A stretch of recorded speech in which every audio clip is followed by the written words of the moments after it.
So I like to start with my talk about a humbling experience early in my life. So when I got out of college, I went out and I was looking for a job, right? Like some of us, many of us, or some of us are going to change jobs or whatever. But I was young and I went out and did all these interviews with people and I'm all excited. I'm going to get a job. I'm going to get a job. So mind you, this is before there's phone, no texting, no computers. All we have is the dial phone, to make your calls and everything. So I get everything done and finally I get an offer. So somebody comes in and says, Mark, we're going to send you an offer. And they're going to put it in the mail. So for a few days, you run out to the mailbox. And as you can imagine, many of you younger folk don't imagine, but you run out to the mail because that's your internet, unfortunately. So you wait, and is it in the mail? It comes. I get the offer, right? And it's from a computer company, and they're going to give me $20,000 a year. Now, at that time, I was like, wow, that's a lot. So that night, of course, I can't just say yes, because I think I have to be smart. I have to make sure I answer this properly. So I make all the phone calls, all my friends. I consult everybody, all my genius friends that are going to tell me exactly what I have to do to get this job, to nail it. So I call them up, and I say to the lady the next morning, I got your letter of offer. Thank you so much. I really appreciate it. But I was wondering if you could just alter that and give me $21,000. Because that's what, in the back of my mind, I'm thinking all my friends who told me how to negotiate and create your value told me get a little more. You can push for a little more. There's like a silence on the phone. So I'm like, this is the silence that happens before you get what you want. So I'm like, just be quiet, just be quiet. She goes, gee, Mark, I'm really sorry. And I went, we're going to have to retract your offer. That means take it away. And I went, she goes, see, we don't want somebody to work for us who doesn't want to be here at the wage we offered. So the offer's off the table now, and we'll be moving on. Thank you so much for your time. Well, that was my first experience in negotiating for a job. And I was like, holy moly. I mean, imagine I get off the phone and it's like, I don't have a job. I had a job. And in a matter of 5 minutes, I no longer have a job. And what I learned from that was that, you know what? None of us are all that important.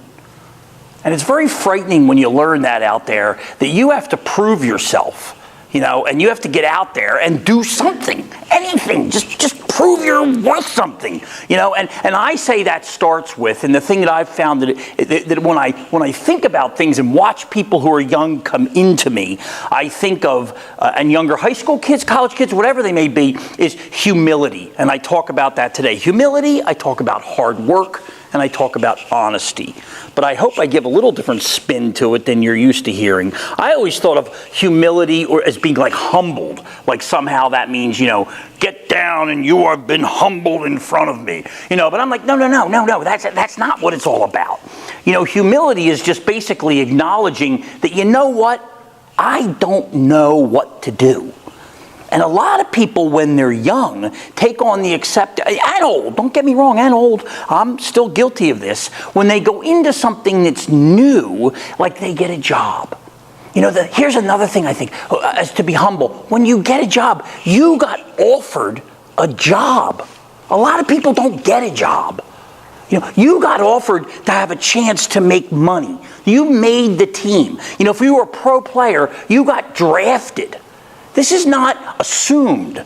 This is an honor. You now have been asked by a company, I'm going to give you money, come work for me. I'm going to give you something for this.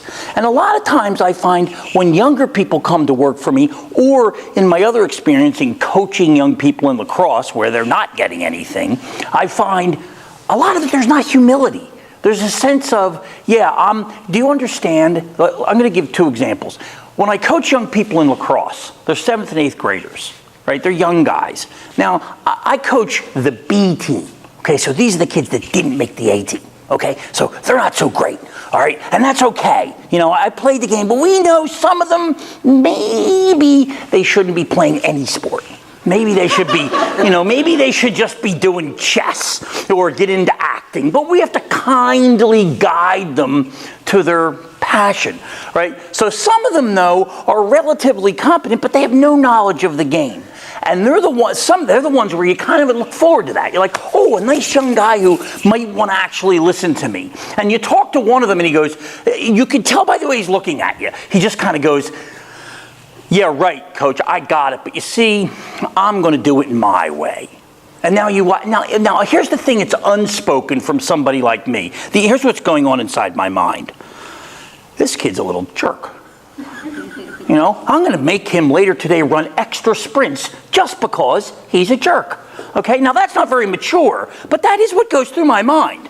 And then as the practice goes on, I think, Mark, calm down. He's not a jerk. He's just a little kid. Calm down, and hopefully that leaves by the end of practice. But then there's a few others that you find, and one in particular that we met this year, that he was a good little kid. And I didn't think much of him at the beginning, but we said, okay, do this and this and this, and you might get better. Maybe. And you might even get a chance to play. And I'm telling you, over the course of 8 weeks, that kid did everything we said. And now, it's almost like now he's won me. He hasn't won me because he's good at the thing. He's just won me because his humility, his acceptance of, I want to learn this and I don't know how to do it. And by the end of the year, now he's playing. I mean, I'm going to the next guy up. Don't lose this kid. He may not be the best talent in the world, but good Lord, if you can get somebody who's willing to listen, work that hard and try, that's gold. That is gold in any endeavor. And I find that many times when we have younger people come to work for me. They'll come to work for me and somehow they have the idea that, do you understand, I have a marketing degree from the UW, and therefore I have something to offer you. And with all due respect, I say, see, no you don't. you got a job. And really now it starts. Wipe the slate clean. It doesn't take 4 years anymore. It's not you're a freshman and you become a senior. You have a 40-year run here. That's a long time. Very, kind of painful when you think about it. Because when I was young, I'd be like, oh my God. Look at these people. And they go, look, if you work real hard for a long time, Mark, you can be just like Joe. And I'll think, Joe's like old and all wrinkled up. I don't ever want to be like Joe. Wow, does that ever happen to anybody? I can't even envision it when I'm 24 that I'm going to be some old 57-year-old guy like you, me, standing in front of you talking. But they're coming in, but that's not the point. The point is you've made a team. And now the good ones will come in, and I always say to anybody who's younger, when you start your career, when you get started, don't look at it as though, oh my God, I'm doing something that's below my skill set. Everybody does something below their skill set when they start. Most people, myself included, just sit around and do something that I think many times could be done by a very intelligent monkey. But instead, you get stuck doing it. And probably you're going to do it for like 2 years. And you're going to sit there and go, oh my God, why have they got me? Who are these idiots? Well, you know what they are? They're people, actually what they're doing is to see, can you do something repetitively? Can you respect that what you're doing does in fact take multiple times to learn it? You think you learned it in a month. A month is nothing. Some people will work for me and after a year, they'll think, hey, I should get my raise now. What's up? And honestly, and I have 60 employees, it's not like I have a skrillion of them, but I will say sometimes, oh, you've been here a year? Because in fact, it's not a matter of disrespect to anybody. I respect all of them as individuals, but it takes a long time to become somebody that garners respect at a professional level. I have people that are working for me for 20 years, 15 years, 25 years. If I want to give respect, and this is not in a professional way, I turn to them. And I go, well, what do you think? You've been here chopping the wood now for a long time. And the new person, it's no sense. Don't be upset by it. Don't be hurt by it. It's just life. You're learning. You're going to get there. And there are some people who have worked for me, and I can think of one in particular who got out of college. I don't know what the degree was. It was something with something at the end that was like communications or marketing or business or something to that effect. But really what I wanted was someone who would come in and try hard and work and be conscious and ethical and humble and learn. And what ended up happening is now, quite a few years later, that person's a manager. That now is somebody that I would go to and say, hey, I want to do this. I now respect you. You've proven through your humility and hard work that you're somebody I want to hear what you have to say. Tell me now, what do you think? And I listen to it. Unfortunately, prior to that, there's a certain element of you just don't have the time to take all the consideration in. You just don't have it. It's just not there. And there's a famous general, and I'll conclude with this. Does anybody here know Eisenhower? He was the head of the World War II, the head guy. And he writes a big book that one of the guys, a guy named David Brooks, writes a book called The Road to Character. And it's a really cool book about a lot of different personalities. And it talks about humility and hard work. And what has Eisenhower got a promotion in 1918 and didn't get another promotion until 1938. I mean, think about that. 20 years. They made him coach a football team. They made him do like an infantry drill instructor. Then they sent him down to Panama to stand around some canal and stare at mosquitoes for another year. I mean, they had him doing everything in the world. And when they said to him, why did you do that? He said, I was preparing for something bigger. You don't know where it's going to go. You're preparing for something bigger. Have that faith. That's what you're doing. It wiggles all over the place. Good Lord, I started in bags. By a show of hands, does anybody here want to sell bags for 20 years? No, we get nothing. Crickets every time I get it. But I love it. I have come to love it. And the way I've come to love it is my next subject, and that's hard work. I don't think we work hard because it's fun. I think we work hard at different things because that's where you will find enjoyment. I do believe that. And I think that if a lot of people will come into their professional environments and whatever they're doing at a new job or a new career or something, and somehow they think there's going to be some element of immediate satisfaction, that somehow within 6 months to a year or something like that, there's a sense that this hard work will bear results. Well, I think if you're not willing to put in 2 or 3 years of hard work to something, well then why do it? I mean, think of it as another class in college. Think of it as a further degree. That if you go to a company and work for them for 2 years and put hard effort in, and while you're at it, watch people, you will see, you will learn. How do people interact? What do people do? How do tasks move through the company? Why do they move that way? Some of it's all mysterious. But if you keep at it and watch it, slowly it will make sense. Or it may not make sense. And you may then say, you know what, I don't want to do this anymore. But you don't want to be one of these people who's jumping from lily pad to lily pad through life. Because what I can tell you now is, if you're out looking professionally or looking for work, and you're somebody who is moving from job to job every few years, it doesn't take long before you become, oh, that's the person who moves from job to job every few years. So why do I want to invest in that?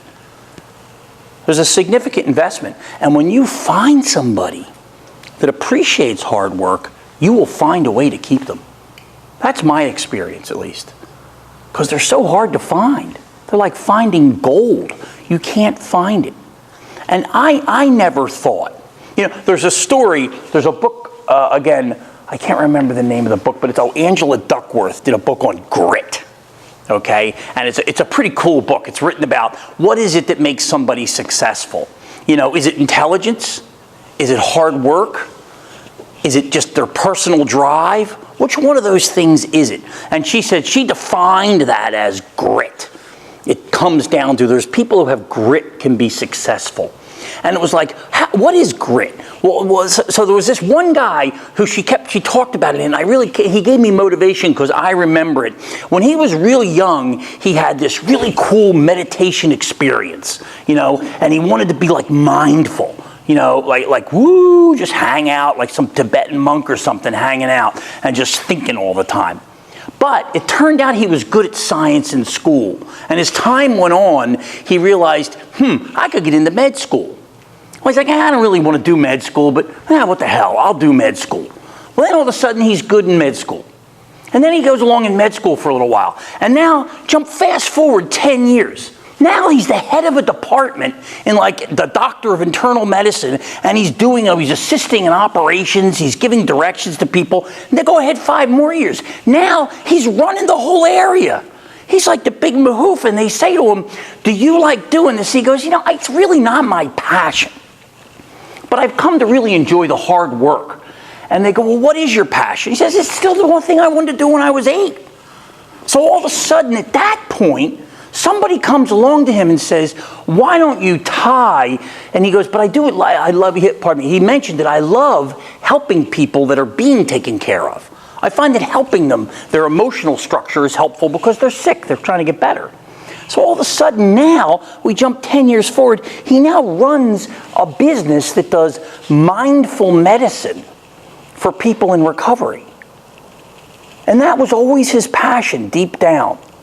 But he knew that he couldn't find that immediately. He needed a paycheck. He needed to have a job. And he was smart, so he took advantage of that. And I read that and I thought, that's so much like what I experienced. I got a job selling bags. After I got rejected, the next guy who came along gave me a bag job, and I just took it. So what did I do at that point? My thought was, I have to prove myself. I have to be good at something, and I don't know anything. So what do I have to do? I have to learn. So I ended up hanging out with all the guys in different departments, learning about it. And before I knew it, not in a year, not in 2 years, not in 3 years, in about 5 years, I started to really like it. It wasn't the product anymore.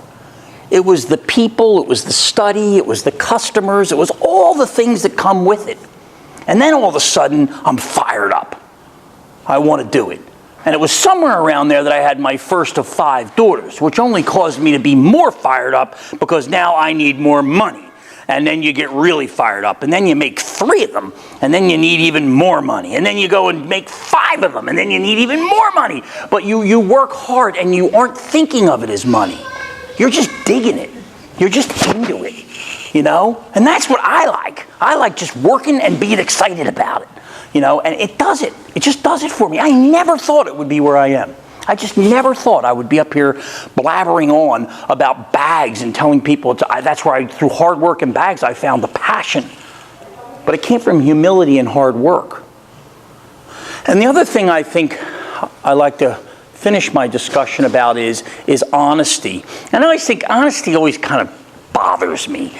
People are like, be honest. Tell everybody exactly what you're thinking. No, okay? I don't want to know what you think, okay? If you're thinking right now that I'm not good, I look like crap, I don't want to know, okay? Just say he's a good-looking guy. I'm happy. I'm not going to ask any questions. I'll compliment you, and then we just go our separate ways, okay? It's easy, okay? And another thing, being honest is not saying to your friend, oh, by the way, you really look crappy tonight. You should go back in when you're in the car. No, that's mean.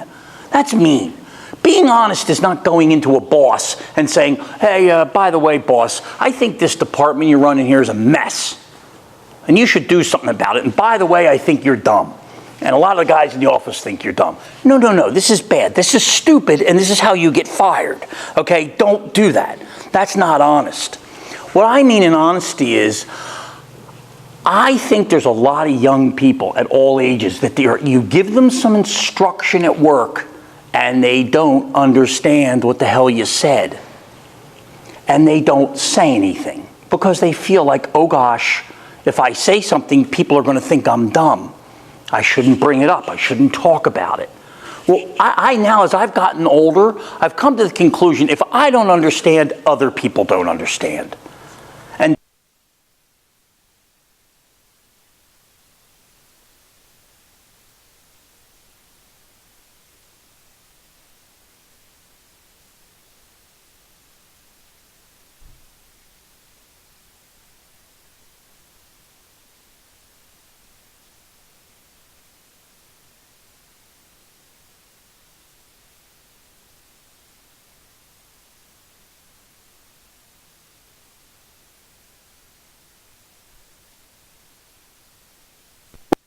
try to ignore me and say I'm a jerk, okay? So I gotta discard them. I mean people who I'm paying, that they actually have to listen to me, not the ones that I made who don't always listen to me. But what I'm talking about is, you have to say to sometimes at work, oh, well, let's get this done and this done and this done. A week goes by, 10 days goes by, and they show up and they show me all these really cool charts and everything. I have no idea what it is. I'm like staring at it. I'm like, there's all these colors everywhere. There's like pies. There's arrows shooting all over the place. There's analysis in there. I don't know what the hell it is. I've been doing this for 30 years. I can't figure out what you did. And I go, how did you get to this? And they go, oh, well, you told me to do this and this and this. No, that wasn't where I wanted to go. If that person had said, oh, a day into it, this is where I'm planning to go. Is this where you wanted to go? We all would have saved time and frustration. I mean, I did that when I was young. There was a handful of times where I did something like that. A week goes by and the boss goes, this isn't what I wanted. And of course, my attitude at that time was, now that guy's a jerk. You know, as I've gotten older, what I've thought is, no, maybe I'm the one who should have said, I don't understand. Don't fall for that. People who are managing you or supervising you want questions. There's no, you know, they always saying there's no dumb questions. There really aren't. Some of them, yeah, some of them are a little stupid. But I'd rather get a stupid question than no question at all. And I find that honesty is missing with a lot of young people. And maybe it's insecurity. Maybe it's a sense that I went to college and I shouldn't ask a question. Yes, you should. Ask the question.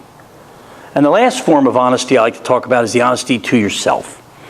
Some of you may have read my bio, but when I was 25, I ended up going to rehab, right? So then my mother had died. I got myself caught up in drinking a whole lot. I got myself up and doing a lot of drugs, partying, you know. Had some fun, I got to admit.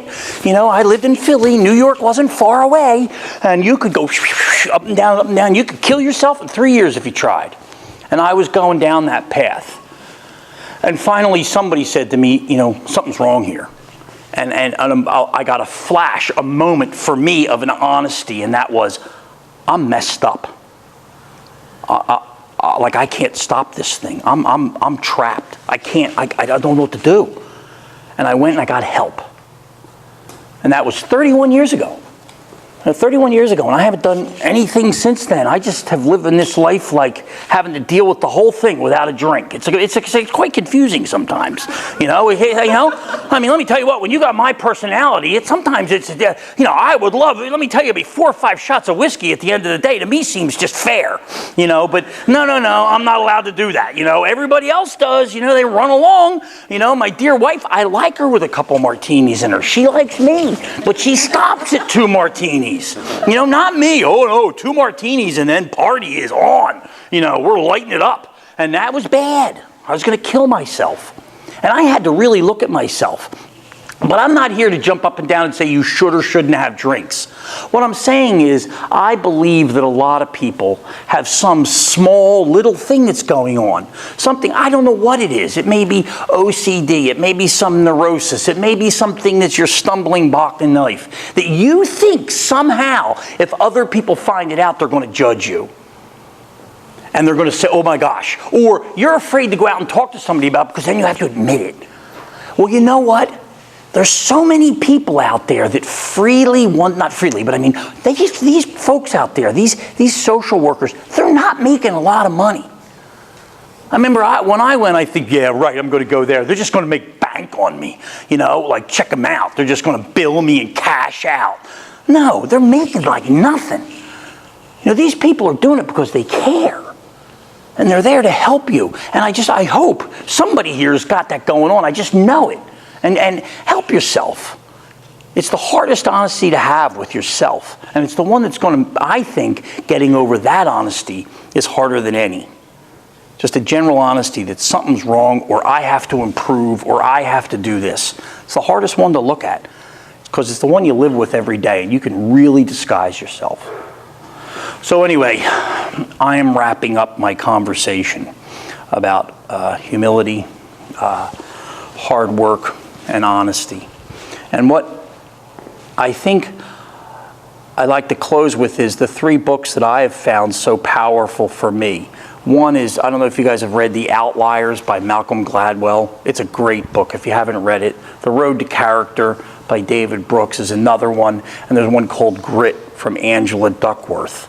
And I think that they're pretty cool books. And there's 1,000 more out there. But if you want to get ahead and you're young and you're not out there trying to keep your mind engaged, today's the day you got. You know, the ball may only move this far, but or it cannot move at all. And you don't have to make a lot of big moves. Just keep the ball moving. And when you have a problem, get help. All right, that's all. Thank you very much.